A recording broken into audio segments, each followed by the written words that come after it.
Today I'm here at the Kentucky Bourbon Festival. We're here. We got Brewzle's camera. Let's go do some shit. So what do you think about the current state of the bourbon market? What do you think the next 3 years looks like for the bourbon market? Any changes in distribution laws you think would help? I wasn't going to film this. I wasn't going to, but it's like so next level. I feel like this needs to be captured. Today I'm here at the Kentucky Bourbon Festival, and we're going to talk to some craft producers because we got to learn a little bit more about the state of craft whiskey. I am trying to release my own brand. By the time this video comes out, we will probably have had our event October 12th and actually released our first release for that brand. But it's not a great time to be starting a craft distillery, and our goal is to make our own product. I mean, we will source some stuff to get that off the ground, but we want to make our own. And unfortunately, whiskey sales are down. The excitement's kind of coming off of it a little bit from the pandemic highs. You can see there's still a ton of folks here at this festival as we go around, but it's definitely not as hot as it once was. A lot of people overinvested. It's getting harder and harder to, put a brand on the shelf. So we want to talk to folks. We want to learn a little bit more about, how they see the state of craft whiskey and, what their level of concern is. So we're going to get to some interviews while we're walking around, and we may just go do a few things outside of that. Like right now, we're just going to go check and see if Heaven Hill is releasing anything at their booth first, because I hear they might be dropping some Old Fitz here. You made it. What's up? I made it. I got in. Do y'all know what this is? That what this is for Old Fitz? There's no way they're going to get an Old Fitz 13 in the back of this line. Were you guys here last night? No. We were here from 6 to whatever. We left at 8:50. They were still doing Heaven Hill 18. They still had them. And the line was half that deep the whole time we were here. Huge fan. Yeah. I would like a Heaven Hill 18 and an Old Fitz 13 backup bottle. I got one. That's still the line. But I just feel like I'm going to wait for 2 hours and not get it. Yeah. I want to go to the front and check out the Old Fitz thing. Okay. Brow's not that bad. It's still early, man. They've normally got a little house down here. What's Bardstown? Yeah, see the Heaven Hill house. Like they don't play. What's up? How are y'all? Doing all right? You're sitting pretty this close to the front. How long have you been here? How long is it? 20 minutes. 20 minutes, that's not bad. Yeah, 20 minutes. Yeah, I'm afraid now to get to the end of this line, I'm gonna wait 2 hours and they're gonna be out. It's agonizing because I want these bottles. Well, one, I don't want to tote them around all day. Then I have to get a locker. Two, I don't want to wait in line for 2 hours. So may just try to get here early in the morning and see, but then they won't have them. You don't want to stand in line for 2 hours with your favorite employee? No. Come on. There's like 100 cases left.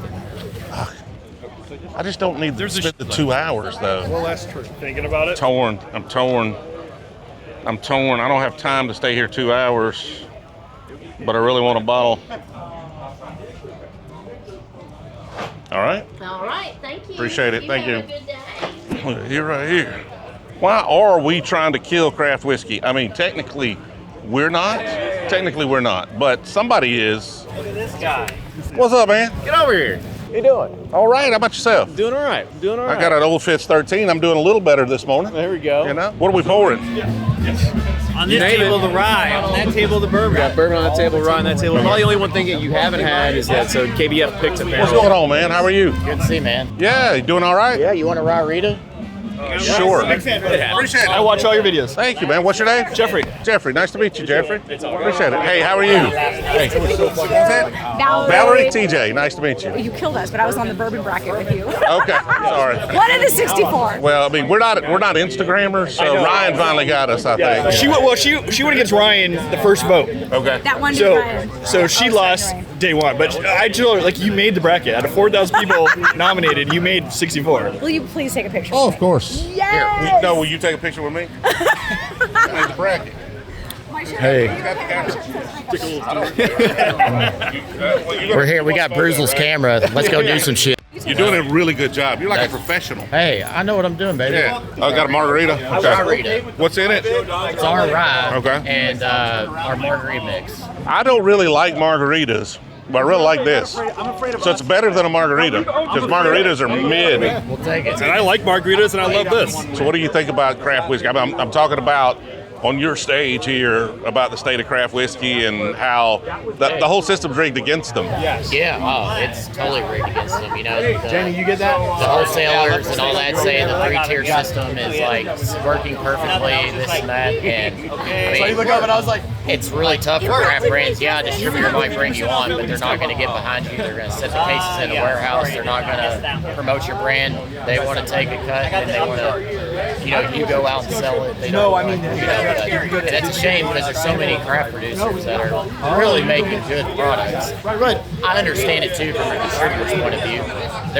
They're trying to make a living, and they go with what sells, and they have relationships with big established brands. The problem is all these distributors have merged together, and so they have very few people, hundreds of brands to cover, and so it's impossible for them to go push all these brands. Which is like, that's fine, but like they take a cut and they control your distribution. Yep.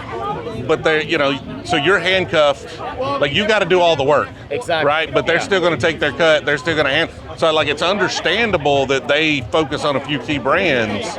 But, like, if you're a small brand and you're just trying to get into a market, you got to do all the work yourself, and small brands don't have that revenue. Yeah, like me and Kenny go and kill ourselves going to all the markets. Just if we can only hit 5 or 6 stores a day, and it's like, I'm fine going to sell. But if I go sell the product, I feel like we should get a reduction in price, from the 30, 25, 30%. But they still take that margin, and we do all the work, So, like, I get they should be paid for fulfilling the orders and doing that, but as far as going out and selling, like, we need to be compensated for that, or get a price break on that. But that's just the world we're in. And what would really help is just direct to consumer sales and going across state lines. I mean, it's not going to solve every issue, but these big brands, they don't want to ship. They might want to ship their kids 13s, but they don't want to ship their everyday products. And so distributors are going to have a place in it. They just need to figure out how they can make their money in it as well. And I think it's a win-win for everybody. Well, I mean, if nothing else, the direct-to-consumer model allows you to generate enough revenue to play their game, right? To have salespeople in the field. Get you a running start. We invested all our money into whiskey because we thought our whiskey was going to be our marketing, where that was a big mistake. We probably should have taken the $8 million and probably put 4 of it towards the sales force marketing, because we just had no idea how hard the 3-tier system was to penetrate. But you live and learn, and that's what you got to do. That's just the way it is. Unfortunately, you got to learn the hard way sometimes. Oh yeah, but yeah, we love what you're doing. A lot of influencers are really promoting, pushing the new exciting brands like Frey Ranch, Holiday. Still Austin is one of my absolute favorite stories. We got a good thing going on, but that's self-serving. But there's just so many good players out here. We're on the craft side of the Bourbon Festival right now, and this is what excites me about the future of American whiskey. I mean, there's so many different flavor profiles, so many cool producers. Even if you're sourcing, you're making it, you're blending, you're finishing.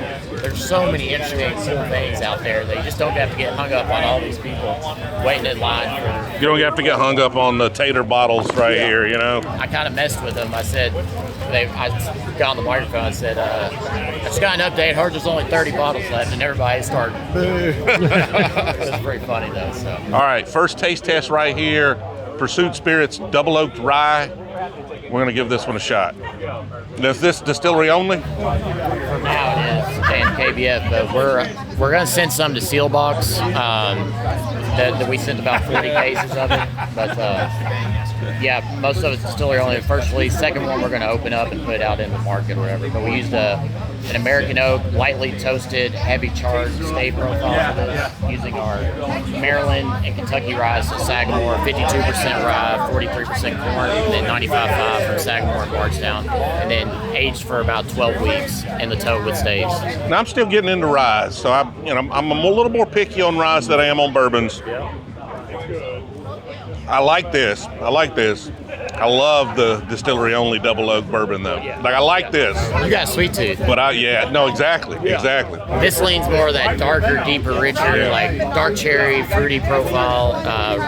Really nice tannins on the back. But whereas our double oak bourbon's just like a dessert lover's dream. It's dangerously delicious. We're going to take a little quick detour here over to the media tent and see if we can get a locker and lock up these bottles before we then come back over here and talk more about the state of craft whiskey. So we ran into some folks that told us to look for a big kangaroo over here, and they had a big announcement, and I think that's the big kangaroo, apparently. And apparently, Larrikin Bourbon Company is the announcement, would be my guess. And they're also doing a panel at the same time at the announcement. I don't think the panel is part of the announcement, so I don't know what's I'm not sure what's going on with the Big Kangaroo. Do you know what's going on with the Big Kangaroo? I do. Lawrenceburg Bourbon is having a renaming, and they are actually coming out at 12:30, which is right now, and then making that announcement. Now, how do you know and they wouldn't tell me? We were at the distillery on Wednesday. So we knew something was going on. They had their names all covered up with brown craft paper and said that they were going to be making a big announcement at 12:30 at the show today. Well, there you go. New name, huh? New name. New name, who this? Let's see who all we got here. Casey Jones, Log Steel, Stillhouse, Jeff the Creed, Fresh Bourbon, Red Line's over there by themselves, Hemingway Rye, Town Branch. They may be making barrels or some sort here or something, I don't know. Oh, this is ISC. We're making barrels? Yes, we are. Well, I guess technically we're coopering barrels. Okay. I mean, it's making them, right? We're repairing them. Yep. Who was it that said they had the 10 year? Was it Hemingway they had a 10-year? What's up, brother? How are you? Get you taste of something? Yeah, what's the best thing you've got? Well, I mean, I like a normal Hemingway rye. so let's do this. We did we only had 3 cast strength picks this year. So this is the signature 113 proof. And this is cash strength? It is going to be cast strength 113 proof. It is still that 6 and 4-year-old blend. 90% of the 6-year-old Indiana, then blended with 10% of the 4-year-old Green River that Jacob distilled. Finished in a rum season Papa's Bilar barrel for about 3 months. Rum season or the rest of sherry barrel, which has been really, really unique. The cast strength's been great, but 1 of 3 in the country right now. There's a lot going on there.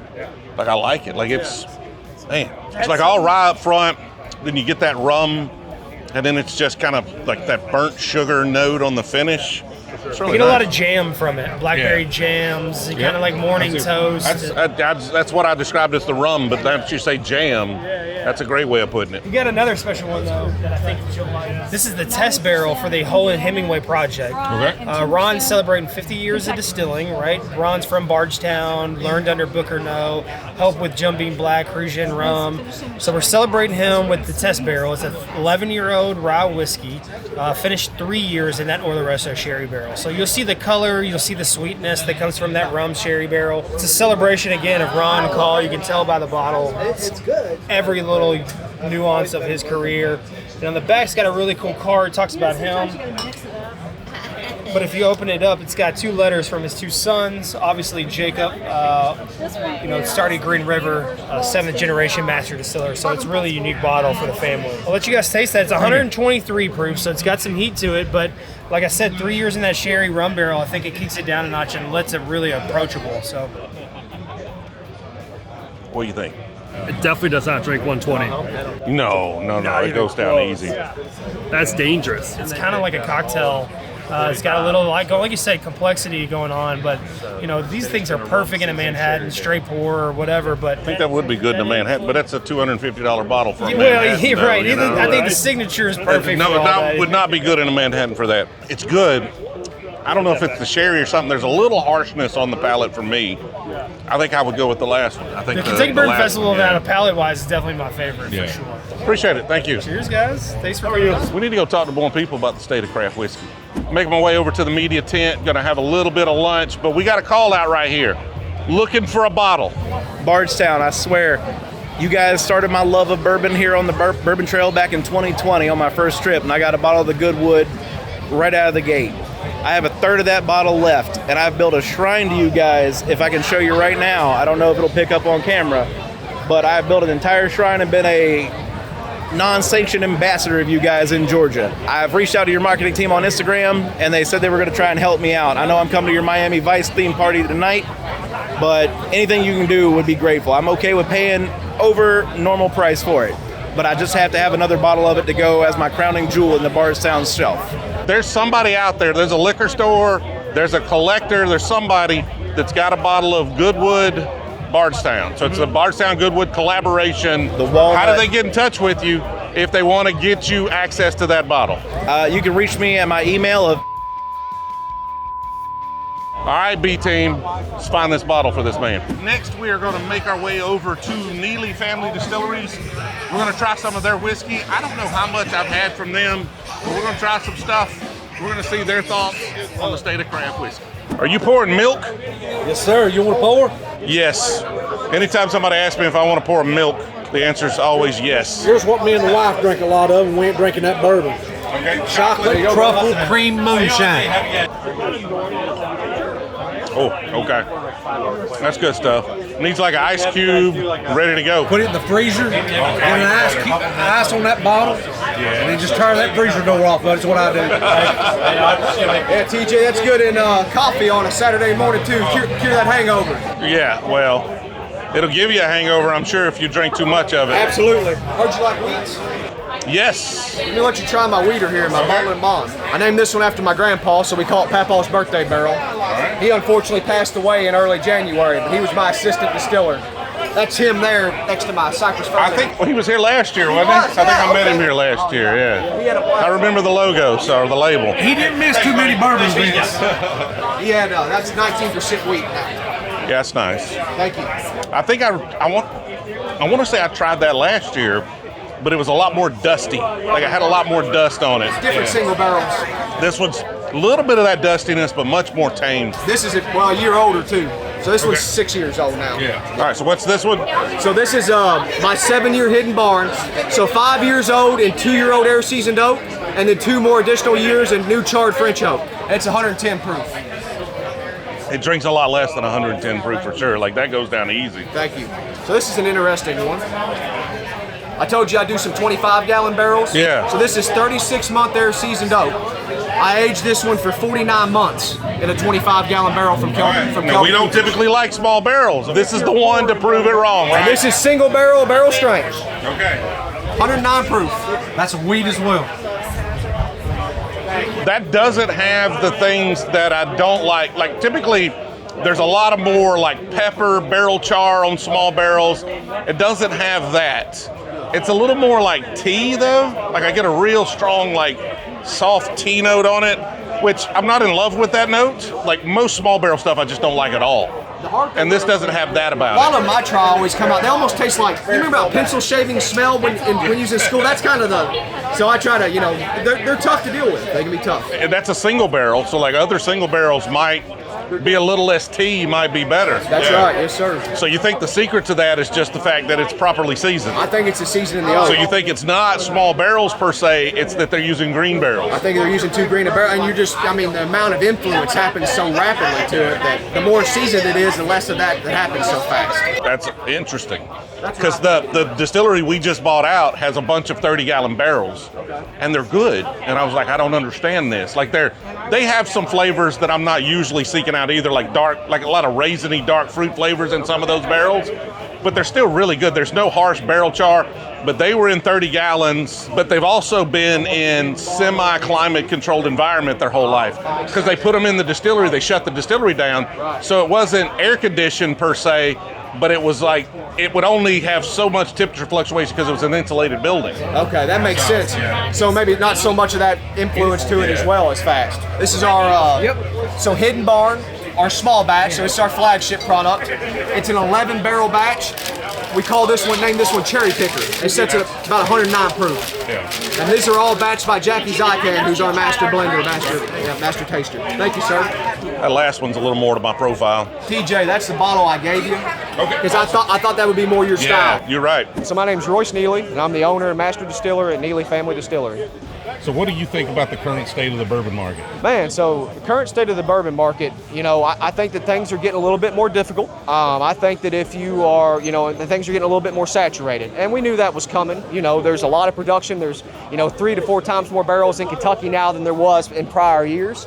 And, if you're not differentiating yourself in the market, if you're not getting out there and marketing, if you're not getting out with your brand and showing things off, main thing is if you're not making a quality product, then you're going to subside, and that's just the natural market correcting itself, just part of business. You can't just put a product out and hope people find it. Yeah, I think 10 years ago, you could get away with, just sourcing and not really having a story or doing the same generic thing over and over, and I just don't, necessarily know that that's the way the market's going to go in the future if you don't have good marketing, if you don't do something, that's differentiating yourself out there and making a quality product. Now, what do you think about the current 3-tier system? Man, the 3-tier system is tough. You talk about an archaic system.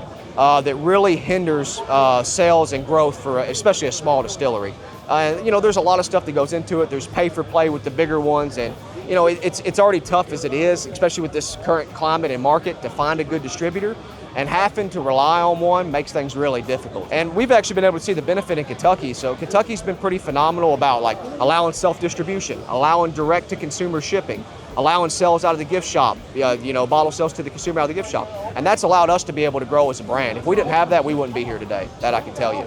So hopefully in the future, as we continue to evolve, and the distilling industry gets, more money and more lobbying power, hopefully we can get that three-tier system busted. Because, I understand why it was put in place to break up Al Capone, but we just don't need that today. All it's doing today is just hindering what would be more tax revenue. How many states are you distributed in? We're in 12 right now. Okay. Any plans for expansion, or? We have 12 pretty good states right now that we're doing all right in, and I'm really at the size of my distillery that I think our quality is where I want it to be at, and I'm not having to spend all my time on the road. I'm still able to be in the distillery overseeing things and doing the distilling and making the cuts. I don't really want to be much bigger than what we are, because I know if we continue to grow, our quality is going to subside. So I kind of like right where we're at right now, and we're just trying to maintain and just keep putting out a good product and letting the whiskey keep aging. Are there laws that need to change? Is there anything right now in the current environment of bourbon that could be changed that would make your life easier or your business better? Yeah, man. Like, for instance, there's all these people here at the Bourbon Festival today, and they're all going to go back home. A lot of them have tried our product and might like it, but then they can't get it in their home state. But they have a relationship with their local liquor store. If they would bust that three-tier system to where, like, let's say you have a liquor store in Alabama, you could just call me up and I could just FedEx you the bottles you want to buy right to your store, and then people could buy it. That would make things so much easier and better. Once again, increasing tax revenue, making all these festivals and stuff much more worth going to. And that would help a ton. I mean, we'd be able to get product out all over the place. Any way that works with keeping the three-tier system for the more commodity whiskey? Because that's going to be your problem, right? They're not. Jack Daniels doesn't want to ship. It works for them. So one thing that we got in Kentucky. So Kentucky passed a bill last year called limited self-distribution. And only Class B distilleries get to do it. So like I can go out today and sell to the liquor store here in Bardstown. I can take cases right out of here, go right over and sell it to him, follow the reports, everything happens the same. But a Class A distillery like Jim Beam, they can't go right down the road and sell to that same liquor store. They have to go through a distributor. And they don't want to. So yes, I think that you could just do it today. Like there's Class A, Class B distilleries with the TTB as well. You could just do it that way based off of production. What's the definition of a Class B? I think 100,000 gallons and under. 100,000 gallons removed from bond and under. So, you could just do that. Anybody 100,000 gallons and under can, be able to do this direct to consumer shipping, and everybody Class A could, has to go through the traditional route. If you're distributed in their state, there's no need for them to order direct to consumer. Yeah, exactly. Well, and think about it this way, like Jim Beam, for instance, probably hits that 100,000 gallon mark on the second or third day of the year. I don't ever hit it. I'm not even close. So it's not, in the grand scheme of things, 99% of the total whiskey that's moving is still under that three-tier law. But you're allowing, hopefully, that 1% to be able to grow over the years instead of just holding it back. That's what I think all of us here, if you ask any craft distiller, they would say those same things. I think we're definitely in the motion of changing them, but it takes time, and it's just a very political industry. A lot of money in it. It's a lot of money, a lot of politics. Yeah, sure is. We are definitely going to have to get up to Neely Family Distilleries at some point in the near future. We're planning on doing some stuff with them. Seem like really cool folks. But we've got one more place, and they're breaking it down. Like, we have missed it. It's too late. We're just going to have to come back tomorrow. But Old Steelhouse right there was probably the most recommended bottle for us all day long. And we didn't make it over here in time for them to shut down. I was talking, had stopped to take photos, and we missed. But everybody kept telling us this was the bottle we had to come check out. What do you think? Is it a good bottle? It is, yeah. I think we did a good job with it. Our first blueprint that's on the shelf right now is a 6-year-old 100 proof we did 2 years ago for Bourbon Festival. And there were 3 barrels left over from that, and we've just let them age since then. So these single barrels that we have are from that original batch, but now they're 9 years old. We're going to check the Old Steelhouse out first thing in the morning when we come back. First place we go. So we've got a little late night shenaniganery. Chicanery? We've got some late night shenanigans going on here in Bardstown. So we rented an Airbnb, rented a house. But right now we are at the Bourbon Manor Airbnb, and there are some things going on that you need to see. This place smells exactly like my grandmother's house. I wasn't gonna film this, I wasn't going to, but it's like so next level. I feel like this needs to be captured, and we are sharing some cool stuff over here. So Old Dusties, vintage stuff. What are we, you got the cork off? This is a 1991 Blanton's. If you notice, the cork broke. No letter. No letter, so a letter-free. And you said what's special about the 91s? So it's not even just 91. So 89, 90, and 91, it was selling to Takara, and a lot of them are aged between 14 to 16 years. Okay. So they're extra aged. And you're a specialist in dusty whiskeys. I am a specialist in dusty whiskeys. So you have a channel? It's David Drinks Dusties. David, it's available right now. Yeah, it's available right now. We'll post a link down in the comments. Can I drink your Dusty Blantons? Well, it's kind of poopy because the cork fell in. It doesn't bother me if it doesn't bother you. It don't bother me. I'll try to do it. I'll get you as much as I can then without cork getting in it. That's a completely different animal right there. Not even the same whiskey. 91 is supposed to be the best year. Yeah. What's the proof? Same proof on that? Same proof, same everything. 93. That has a lot more dark fruit on it than a normal Blanton's. Yep. Dark fruit, a little bit tobacco-y. All right, tell me about that stag you've got over there. So this bottle I got from an ex-Buffalo Trace employee. It's from the 1950s, and it is a cask strength bottle from the 1950s. It's never been released, and it's He stole it. He literally stole it out of the Rickhouse thief from a barrel into that bottle. From a barrel in the 1950s. It's 128 proof. I used a hydrometer on it. So no way to authenticate that whatsoever. Well, it actually had a real strip and everything on it. Oh, so it's when I tax got strip. It was a tax strip bottle, yeah. You can see there's So the partial they strip. actually sold them like this? Or? No. So the person that did it, you can see it says kind of like stag right here. Most of the label's falling off. Okay. So this was an original label from Shinley, and it had an original tax strip, but I opened it since then, and it's all fallen off and been deteriorated. It was never a sold bottle. Okay. This right here is a 1952 Quite hefty. Old Granddad. It was distilled in 1948. Is that Beam? No, so this was done by National Distillers. Okay. So pre-Beam. Beam didn't purchase Old Granddad until 1990. John, is it 1992? 92, 93? Yeah. It's the most unique. That's good. I think I've got some 80s Old Granddads at the house. I think I 80s like are those better. a little better. So Yeah. 80s are premium glut stuff. All Okay. that stuff is aged longer. It's a lot more you get more butterscotch notes. You did get a lot of age on stuff around World War II to early 50s. Yeah, so like I said, these are 4-year, 6-year products mostly. And then right after Prohibition, you had a bunch of 17-year, 18-year stock because it started being aged from the late 1917, 1918 up until the 1930s. And then also during World War II, they were making alcohol and all that for the war effort. Right. So they weren't really distilling much whiskey back then, so it's all young age stuff. This is 15-year pre-fire Heaven Hill, distilled in 1992. No, sorry, bottled in 1992, distilled in Dusty. Yeah, real true Dusty. True Dusty. These are phenomenal. There's a fresh crack also. Good old screw caps. The good thing is about these old screw cap bottles is they hold up the best. Yeah, I mean, you don't get much Corks don't break, oxidation. yeah. Oh God, that smells so, that smells fresh. The other ones you could tell a little oxidation on them. That's weird. That's completely different than any of the Heaven Hill stuff today. Much more fruit, a lot more fruit. A little bit of apricot, dark fruit, stone fruit on that. It's almost it smells almost crafty Yeah. versus massive brand. Well, I don't know if I call it crafty, but definitely fruit forward. Yeah. It's not like a normal Heaven Hill. Their facility burned down. And so everything you got after that was either distilled at one of the other major producers that they were contract distilling at, or eventually Bernheim when they bought that. Well, another interesting fact is stuff distilled afterwards, after the fire, does not use Heaven Hill's yeast strain. They use Jim Beam's yeast strain. Way different product. So this is their original yeast strain because they lost it during the fire. What's interesting though is that tastes not too dissimilar from the Wheat State barrels. Really? Yeah, it has that kind of raisiny. The dark fruit is actually a little more pronounced on those. A good dark fruit. But it's it's good dark fruit like that. Just much stronger on those Wheat State barrels. And these are semi-affordable. As far as Dusties go, what's semi-affordable? It's like a $300-400 bottle. Okay. So as far as Dusties go, this is one of the most budget entry bottles. This right here though is one of my favorite unique bottles. These right here were aged. They were new make whiskey shipped to Japan. They did a bunch of stuff like that in the 2000s. So Heaven Hill, Wild Turkey, they shipped to Japan, and they would age them in Japan.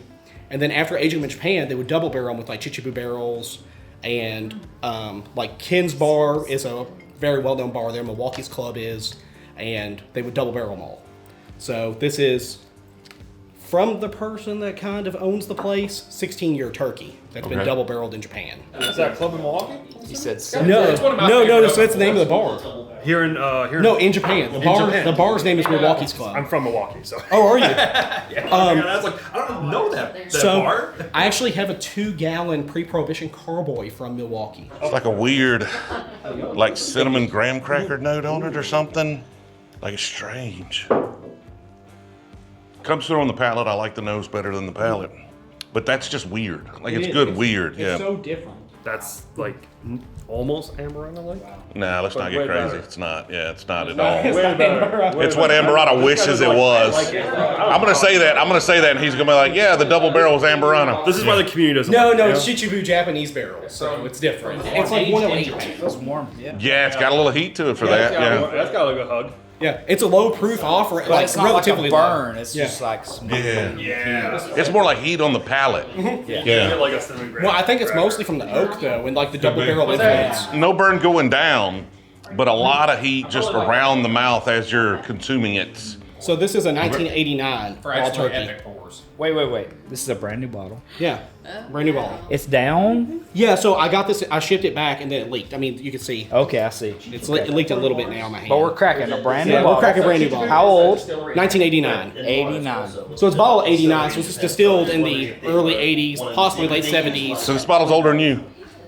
Most of these bottles are older than me. So the cool thing is about these is Wild Turkey since then has changed their barrel entry proof, I think 4 times. I think I saw y'all recently went to Woodford Reserve and they put the mash in Cypress barrels. This is when Wild Turkey used to do Cypress barrels. Yeah, that's good. It needs more age, but that's really more proof, more age. Like if that were a little older and a little higher proof, it would be one of the best things I've ever had. That's where the CGF bottles come in. CGF was done in like started in like 88, 85. But for good examples, you want to try like the 89 to 90. That's actually Wild Turkey. Before that, 85 and 88 were actually done by Old Boone Distillery. They weren't even distilled by Wild Turkey. So that's not a Wild Turkey distilled. This one is. This one is, okay. This one is Wild Turkey distilled. I should have started with this. I don't know why I didn't. The bowling pin. Yeah, it's like low proof. Like you want to try this? Now it's just water. So if I had to buy this bottle, I come and I say, hey Dave, I need this bottle. You got to go to a bowling alley to get it. You got to go bowling alley. I gotta have it, Dave. You probably give them auction $250. It's cool enough to have on that bar at that point. I don't even know if that's worth drinking. That's like that. That gets my stamp of approval to collect. Yeah. That's a collector worthy. Here, let's try. Give me a little sample. I'll determine whether or not it's worth drinking or collecting. Thank you. Ain't no problem. Small pour. At $250, I assume this is definitely for looks. I mean, if you want to just look at it. Smells nice. What's the proof? 86.8. Yeah, it's gonna be worth. It's just gonna be collector. If you want to just look at it, just go to the I'm a big fan of 100 glass case right there. Yeah, it's got a perfume note to it. Yep. Yeah, don't drink that at all. That's not worth $20 to drink, but it looks great. It does. It's an interesting looking bottle. Honestly, this is one of my favorite parts about coming to festivals and things like this. Like, bourbon is a social thing, and getting in rooms like this, sharing other folks' pours, getting access to stuff you would never have access to on your own, hanging out with cool people. Like, this is what whiskey is all about. Had a great time here tonight, but it's time for us to get back to the Kentucky Bourbon Festival, day 2. Picking right back up where we left off yesterday, we were trying to get to this old still house right here that got recommended, I don't know, 10 times to us yesterday, and we got here just in time for them to shut up shop. We're gonna give it a sample right now. How's it going? What's up, Great, how you doing? Ah, not too bad. I was told this is something I need to try. Which one? Well, probably all of them. Okay, well, there's only 3. Let's start from the beginning. All right, let's do it. So this is our release number 1. Okay. It's about 20 barrels, 75 corn, 21 rye, 4% malted barley, 6 years. We proofed it down to 100 proof. This is the big brother right here. Okay. Same mash bill. 9 years. Did not proof it. And it is 1096. And then our other single barrel that we've got is Kentucky Wheated Bourbon. This is the first single barrel that we produce. It's 64 corn, 24 wheat, 12% malted barley. Didn't proof it down either. It's 113. So this is the first single barrel you've ever done? This was the first single barrel we did. Since the You mid got it. 70s. Okay. On the property. We're in the T.W. Samuels distillery. We moved Gotcha. in there, renovating that, bringing it back to life. And we bottled this on Tuesday. It's the first thing that's ever been bottled there since mid 70s. So it's a pretty proud moment. That's awesome. So this is the blueprint. This is the blueprint. Okay. So each batch that we have, when batch 2 comes out, it'll have a new blueprint on the back. These Okay. are actual blueprints that we found out at the distillery. So those are distillery blueprints on the bottle there? And this is an old grain hopper from the distillery. That's cool. That pushed us into our single barrel label, where we used Rickhouse. And you can see we just used the secondary label to distinguish what kind of juice is in the bottle and the age, etc. So you'll see more of these, but batch 2 will be coming out later in the fall here. Okay. And we haven't picked which blueprint we're going to put on it yet, but it'll still be exciting. All of these distilled in Kentucky? No, these are from Kentucky. These are Indiana. Okay, I was about to say that Yeah. tasted like an Indiana. I saw Kentucky on that one. What's Indiana interesting? slash- Good though. Indiana / Ohio. Okay. Yeah, these actually Spent were a year- aged in About a Dayton. year in Indiana and spent about 5 years in Ohio. In Dayton. We brought them down and bottled this, batch this, about 20 barrels, like Brian said. And then we set on about 3 barrels that Renzo and those guys thought that were quality barrels. Down the road could be single barrels, so that's what we're getting with the same mash bill, bought at the same time, same lot we brought in. So we set on those for an extra 3 years, and I think it turned out really nice. All right, well, let's give that one a try. Yeah, so I would definitely change that one after this, so you can Okay. kind of see the differences Just slide it in inside that, in that 3 year. 3 years older, single barrel, higher proof. Yep, we got 1096. Yeah, that makes a difference, doesn't it? Yeah, moved in the A little more distillery, we found robust, got a little more heat on the back. hundreds of blueprints from in the original build back in the 30s. So that's, I think Brian may have touched on that, but that's something we want to do, is we want to highlight kind of the heritage and the history with the distillery, and that's one way we can kind of give that back, is showing the blueprints from the original build from when the distillery first took form back in the 30s. It's the original T.W. Samuel & Son distillery. So we're going to work with the National Tax Credit, Historic Tax Credit Program, and we're going to bring the distillery back to life. So the old buildings, we'll put a restaurant, a bar, and a tasting room in there. We'll also have a retail shop, and we'll have event space for private events. We're working with one of the major franchise companies right now on the hotel side. We're going to build 60 cottages out there so people can actually stay on site. And then we'll build a new distillery out there with 2,000-gallon pot stills. So want to keep kind of that craft heritage, going on the distillery side and with the whiskey side. We hope to get open in maybe about 30 months. So we can actually start having folks out there and people can come use it as a home base. It's also on the Kentucky dinner train line. So we've been talking to Corman about building a platform out there where folks can get on and off of the dinner train to come check us out. So we're real excited to get it moving, and there's even been talks of maybe opening an off-site satellite tasting room here in downtown Bardstown. So big plan. Got a lot of stuff coming up. This one's weird. It's good weird though. Right. It's got a. Well, it's got that MGP funk too. Well, there's that funkiness. At first taste, I was like, I'm not sure, but it just gets better the more you try it. Right. Like not everybody has that MGP funk, Right. but that's. I like it. Like it's a little bit of a touch of like a soft oakiness.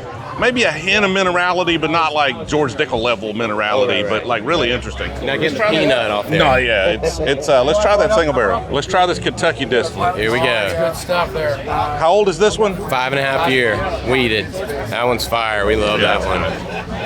Yeah, that's just your quintessential classic, sweet forward Kentucky distillate. It's like a pastry. Yeah, that's really nice. What's your price on that bottle? That's $85. Okay. Yeah, I'll grab one of those for sure. Now, is the plan to continue sourcing through Indiana for the brand, or are you switching to the Kentucky distillate until you get your own I stuff think you'll up? mostly see Kentucky coming out, but I mean, the way we kind of operate is, you know, if you're sourcing whiskey until you can really get some in the barrel and sit down and you can start releasing your own stuff, it really comes down to our palates, and the team's great. I mean, we all have really distinct palates, and we all sit down as groups to pick these barrels, and, you know, we vote on them and go through a pretty stringent exercise to pick these barrels. Our attitude is, if we are going to source something, it just has to taste really good. So we haven't really decided to like stick in one lane. We taste all kinds of barrels, and we just pick whatever tastes the best. So there may be another Indiana that pops in there. We may surprise you and pop a Canadian in there at some point too, but as long as it's really tasty, that's really what we're trying to do, is make sure that whatever you put in your mouth that comes out of our bottle is going to taste good. As somebody who's starting a small whiskey brand, you know, just trying to get something up and going, what do you think about the state of the whiskey market right now? It's a little hectic right now. I mean, you've seen barrel prices fluctuate dramatically in the last couple of years.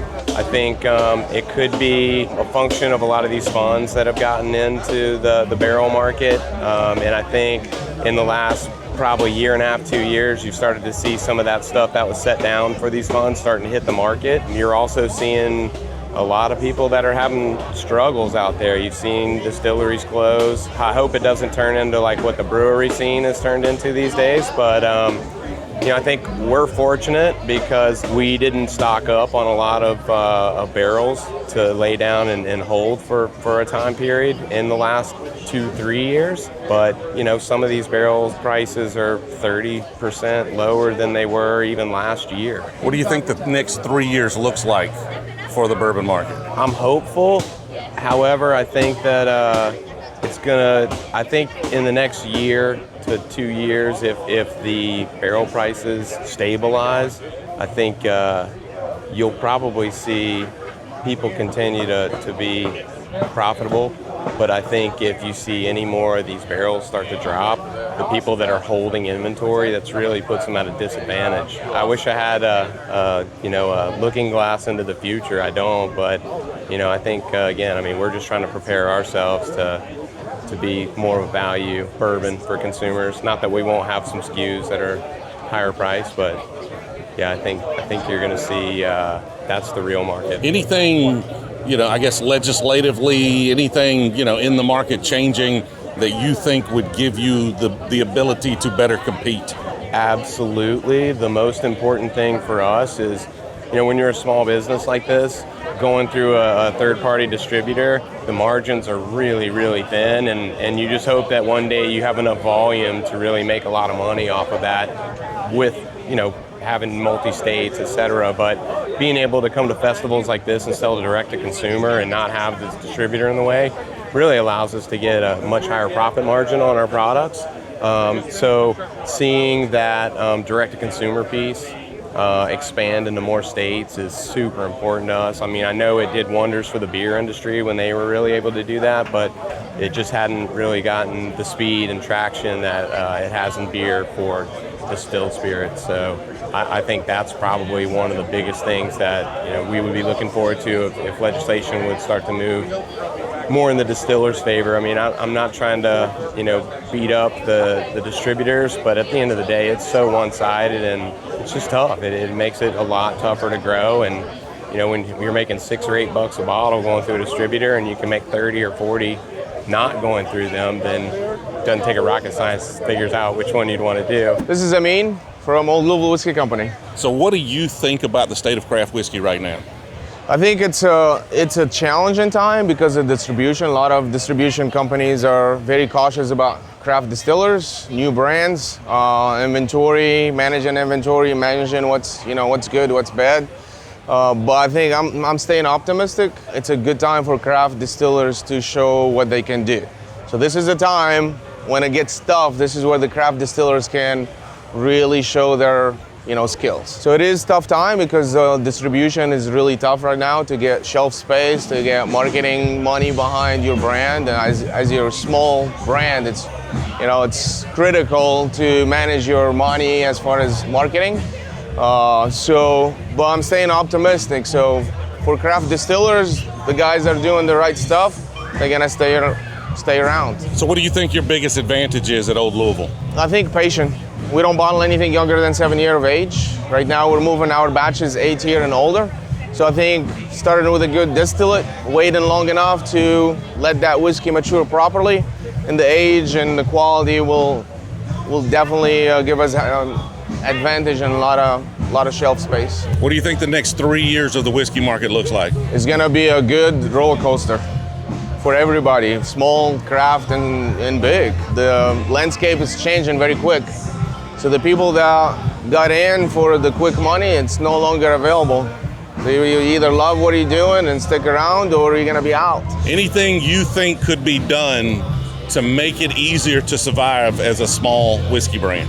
Manage your money, don't blow it on stuff that doesn't make sense, and stay true to your brand and deliver what people want. I think we're seeing the 3-tier system is slowly changing dramatically, doing a lot of things that happen in D2C. Direct to consumer is gonna change a lot of that game. So for craft distillers, I think it's a key to survive is reaching out to your audience and being able to ship direct to them, even though if you don't have the landscape of distribution, regular distribution. All right, I wanted one of those old Steelhouse, like the MGP was really good. I mean, it definitely has a little of that MGP funk. I enjoyed it though, I thought it was a good bottle. I wanted the single barrel, the Kentucky 001, first single barrel they ever did. Thought that would be cool to have around. I can't tote it, so I've got, a presentation and things to do. I'm gonna risk it, I'm gonna try to come back later, but I'm gonna try to buy that 001 if it's still here. I don't know, I'm risking it, but it's a risk I'm gonna have to take because I don't have time to take it to a locker or anything like that. I've got to get to this Pursuit presentation here in just a little bit. All right, hello. We're gonna talk about how bad it sucks to own a whiskey brand. As somebody who's trying to start his own whiskey brand, we've been looking at a lot of different things in this industry, and we found it does indeed suck to own a whiskey brand. We're gonna talk about why. So let's talk about the state of the whiskey industry in general. Now, a lot of these stats come from an article in Food and Wine by Jake Eman, and I apologize, Jake, if I mispronounced your last name, but according to Jake, there are roughly 2,700-ish craft whiskey brands in the United States, which is a lot. That's a lot. Now, doing some math, I had to do a little math, and if my maths, according to his article, they do about $8 billion in revenue. 2,700 brands doing $8 million in revenue is a healthy market. Sounds great, right? Sounds wonderful. Everybody's making bunches of money. That's a really big market. The problem is that 43 of those 27-ish hundred, less than 2%, actually account for 54.5% of the revenue for that market, which makes it a much smaller market, right? They're doing over $4 billion of those dollars. Now, if you take out the top 10% of craft whiskey producers, that'll leave us with about 2,500 of those 2,700. And again, if my math is mathin', that's about $900 million for 90% of the market, which is a much, much smaller market. So even in craft whiskey, like you think of the haves and the haves not in whiskey, you think of these guys on this side of the fence and you think of the guys on this side of the fence. But realistically, even for small producers, there are haves and there are have-nots. There are folks that, when we work with whiskey brands, there's really 3 different types we work with. There are small mom and pop guys that are just trying to figure it out. They want to make whiskey. They're there for the love of it. They're guys who maybe are small emerging brands, but they have money. Maybe they sold some businesses. Maybe they took a bunch of investment.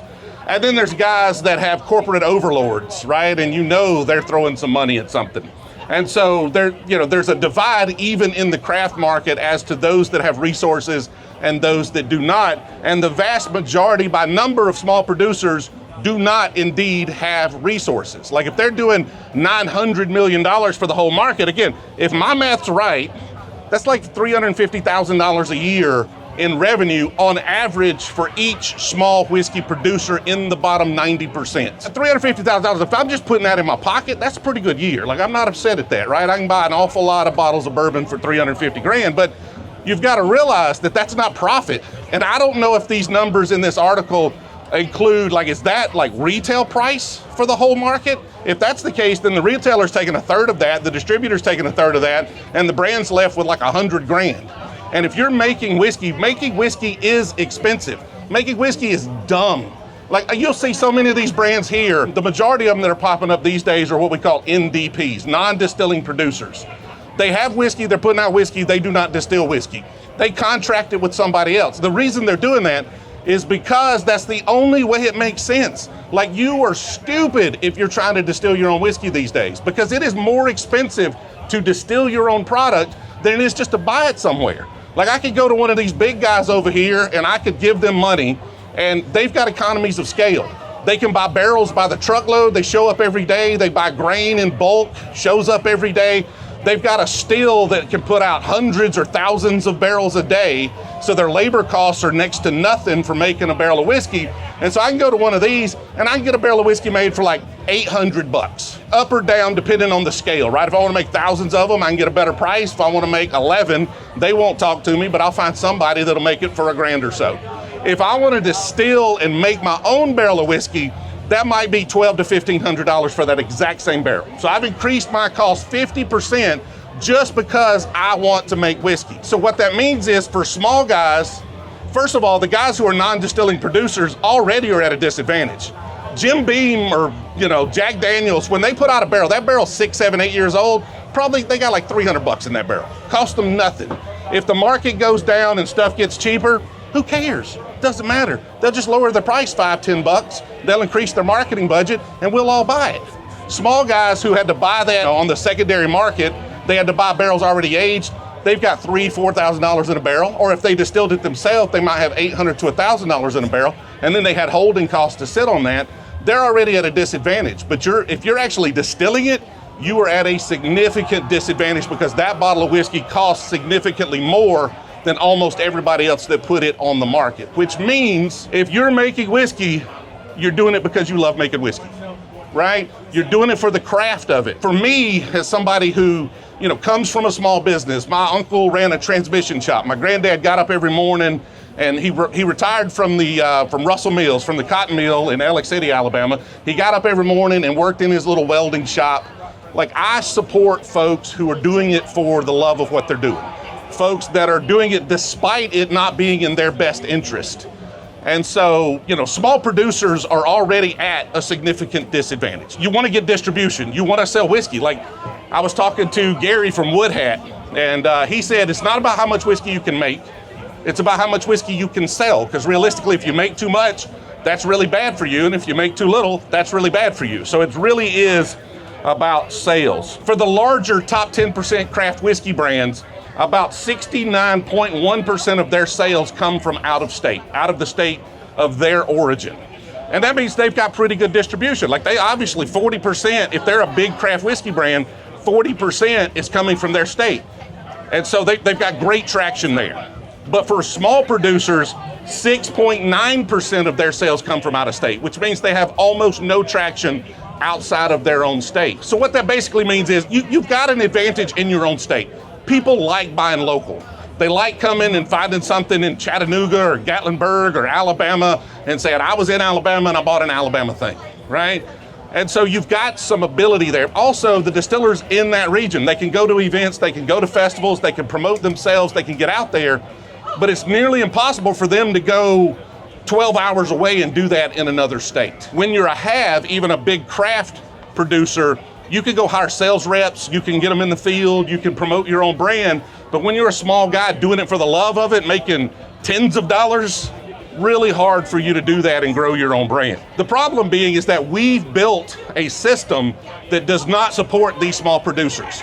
And as a matter of fact, instead of supporting them, it does everything it can to hamstring and hinder the small producers from being successful with their brands. And because of that, most of the small craft producers, especially the ones that are distilling their own stuff, are going to really struggle to survive over the next several years. If you wanted to get a national or a regional brand, you've got 3 options for distributors. There's a bunch of distributors out there, but if you're going big, nobody wants to go state by state and negotiate a different deal with every distributor. So you've got 3 options. One of those options that will remain nameless so that they don't put a hit out on me is the 10th largest privately owned company in the United States. Like, one distributor of whiskey or alcohol is the 10th largest privately held company in the United States, doing $26 billion in revenue. And that is 3 times the revenue of the entire craft spirits industry. One distributor is 3 times the size of the entire craft industry. If you take out that top 10%, that's like 30 times bigger than the majority of craft spirits producers. Now, why is that important? Because this whole thing is about politics. This whole thing is about power and control and leverage and who can get the politicians to vote on their side. And if you've got big money, you've got big leverage. You get to donate to campaigns, you get to have lobbyists go schmooze people. And if I'm a small mom and pop guy that's making $100,000 a year back on my $150,000 investment, in other words, I'm losing money, hard for me to pay a lobbyist to do much of anything on my behalf. The 3-tier system, sure, it has a place. If you're a big producer, if you're Jack Daniels, it's in your favor. You want to go through the 3-tier system. It helps you out if you've got volume. If you do not have volume, it does everything it can to hamstring you from actually getting volume. After this Food and Wine article came out, of course, the distributors can't just sit there and not say anything, right? Because if too much groundswell happens, well, change might happen. And oh my God, we make $26 billion. We can't have change. That sucks. Let's avoid that change. So let's put out a rebuttal. So let's look at some of the points from their rebuttal. And y'all tell me what y'all think about these points for this rebuttal. So the Wine and Spirits Wholesalers of America response basically said, yes, we understand craft whiskey producers are struggling, but they're struggling because the economy sucks. They're struggling because everybody's revenue's down, the whole industry's down, gas prices are higher, and so the whole market is going down. That's fair, right? Like every good political positioning begins with some truth. You want that truth. And it's true, the economy sucks right now, but gas prices are higher, a loaf of bread's like $8,000, like it sucks right now. So that's a fair point. But they also said that changing the 3-tier, allowing the direct-to-consumer shipping of alcohol is not a silver bullet that will save these craft brands. Guess what? They're right. It won't save all craft brands. I mean, it's a no-shit Sherlock moment. Some of them just suck, right? They're making shitty whiskey. Nobody wants it. They're not going to survive. That's fine. But it at least gives them a fighting chance, right? Like when the economy's tough, when things are tightening up, when everybody's being more selective about what they're purchasing, story matters more, right? The finding these craft distilleries that you relate to matters more. And so now is the time to actually tighten up. Now's not the time to say, well, the economy just sucks. Why, let's not let them do anything to fight. But now it's like, okay, we've got this whole economy of all these small brands. Why don't we enable them with the tools so they actually stand a chance of surviving this economy instead of just letting them die? Like, why is whiskey different? Why is beer different? Why does beer have one rules, wineries have a different rule, and spirits have a different rule? Wineries can ship to 47 U.S. states and the District of Columbia.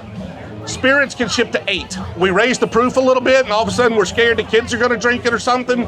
Okay, because I know a lot of kids that love some Boone's Farm. You can ship that around, right? Most kids are not jumping on some 140 proof craft whiskey. Don't give me that excuse. Give me a legitimate excuse. I want to hear it. I'm sure there's one. I don't know what it is, but wine's no different. So I don't know why they have the laws in their favor and craft producers do not. We lock distilleries into unfavorable contracts. Like some of their distribution contracts are for life. Like it's easier to break up a contested marriage than it is to get out of your distributor contract. You're locked in across the board. You've got terms that are not in your favor. They're taking 20 to 30%. You go to the store, you buy a bottle of whiskey, 20 to 30% of that went to the retailer, 20 to 30% of that went to the distributor, and like 8% of that ended up as profit to the manufacturer of their whiskey. The person that makes the least amount of money on a bottle of whiskey is the person who actually produced that whiskey. We're just not even really giving them a chance because they're only making small margins. And you lock them into these crazy contracts, and then what you do is they're not moving. And it makes sense. Like, I'm a distributor. I got to feed my family too. I'm making $26 billion. I'd like to keep that up. Yacht payments don't make themselves, I want to keep that up. I'm going to put the whiskey in that is selling. Like, don't sell upstream, right? Whatever's selling, let's keep promoting that. Let's push that. Whatever's got a great story, let's get that into the market. If you've got a craft brand that's not moving, why am I going to spend a bunch of time producing it if nobody's going to buy it? Makes no sense whatsoever. That's fine. That's understandable. But don't then hamstring that brand from fighting for themselves. If you're not going to support them, allow them to support themselves. They literally have to come up with their own sales team. You're giving them 30%. They're making more money than you. You have to take your 8% margins, hire a sales team, and go into every one of those markets to push your whiskey into a liquor store. It sounds like we've built the perfect system to kill the American dream if the American dream is trying to build a craft distillery, right? It's not a system that is fair. It is a system that is built for the big boys. And my voice is cracking. That's how emotional I'm getting about it. It's not meant for these craft distilleries. These distributors would rather sit around and let these small brands go out of business than they would change one thing about the law to enable them to sell more whiskey. Because they're afraid that if we change one thing, if they give 1 ounce, then that opens up the whole 3-tier system to be reviewed and possibly changed. And so they are going to fight, they're going to lobby, they're going to spend their $26 billion every year making sure they don't give an inch. And they would rather these small brands go out of business, because even if these brands go out of business, you're all still going to find some whiskey you like, you're still going to go to a store and buy it, and they are still going to get their cut. And they don't care whether the brand survives, all they care about is that cut. All right, gave a little sermon there at the Pursuits Spirits booth, but realistically, like, craft whiskey's struggling. And we're gonna have to do some things, we're gonna have to make some changes, and it doesn't have to kill the 3-tier system. Like, I'm not saying abolish it, I'm not saying make significant changes, but we gotta figure out a way for some of these small guys to actually be able to fight for themselves. And so I'm gonna need y'all's help if we're gonna do that. Public sentiment is the only way you're going to sway things like this, because the folks that don't want this to change have an awful lot of power, they have an awful lot of lobbying dollars, and the only thing that overcomes lobbying dollars when it comes to politicians is public sentiment. So I appreciate y'all watching all the way to the end. Had a great time here at the Kentucky Bourbon Festival. We'll see y'all in the next one.